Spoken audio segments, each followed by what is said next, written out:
St. Mary Netherton Daily Chronicle, Evening Edition, May 23rd, 1925. Good evening, dear listeners. Edmund Pruitt, addressing you as the village clock strikes 6 on this tranquil Saturday evening.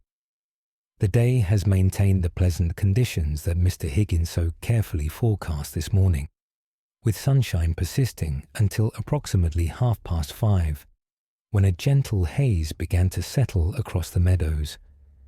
The temperature remained most agreeable throughout, prompting Mrs. Pemberton to observe that it was precisely the sort of day that one hopes for in late May, neither demanding excessive accommodation nor causing undue inconvenience. I am delighted to report that the annual street lamp inspection has been completed with commendable thoroughness. Mr. Higgins and his apprentice concluded their examination of the final fixture at 4:17, having identified only 3 lamps requiring minor adjustments. Mr. Willoughby's technical notebook, though bearing subtle evidence of yesterday's dampness, has been filled with what Mr. Higgins describes as observations of exemplary precision, worthy of our village's illumination standards. A small gathering of residents assembled to mark the completion of this civic undertaking, with Mrs. Hartley providing refreshments, which Constable Porter deemed a fitting conclusion to this annual ritual of municipal vigilance. The most anticipated development of recent days has come to fruition this afternoon at Briar Cottage, where Mr. Clarence Whitby has declared his rhubarb harvest ready for culinary deployment.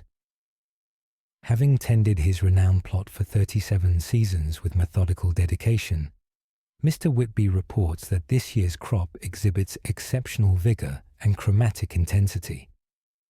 The announcement prompted immediate activity throughout the village, with Mrs. Hargrove, Mrs. Simmons, and Miss Fairweather arriving at Briar Cottage within 20 minutes, each bearing preserving jars of various dimensions. Mr. Whitby received his visitors with characteristic modesty, though Dr. Peterson, who called shortly afterward to examine a particularly noteworthy specimen, reports that the gentleman's eyes displayed the quiet satisfaction of one whose horticultural patience has been appropriately rewarded. The special committee overseeing preparations for Mr. Harold Finchley's Monday arrival conducted their inspection of Hawthorn Lodge this afternoon.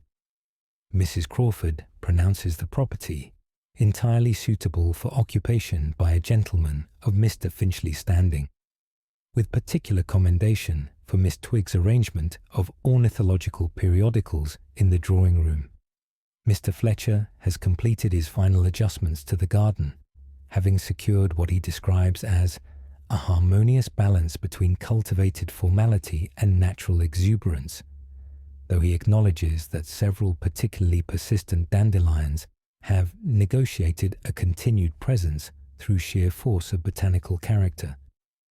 In social developments, the musical ensemble rehearsal continued this evening, with what the Reverend Holloway terms encouraging progress toward harmonious collaboration.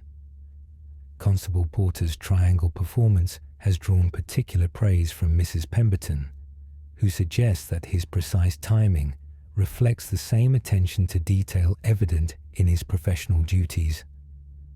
The Reverend notes that while a cellist has not yet emerged, young Timothy Wilson has expressed interest in contributing rhythmic accompaniment on what he describes as a novel percussion arrangement fashioned from household implements. A demonstration is scheduled for Monday afternoon. Colonel Weatherby reports that his agricultural publications have responded well to Miss Pettigrew's restorative efforts, though he notes with some dismay that several margin annotations regarding crop rotation principles have become somewhat less distinct than optimal for scholarly reference. The Colonel has accepted this development with characteristic stoicism, observing that agricultural knowledge, like rainfall, must occasionally be received in forms not entirely of our choosing. That concludes our evening report. This is Edmund Pruitt bidding you good night from St Mary Netherton, where Saturday concludes in gentle anticipation of tomorrow's devotions.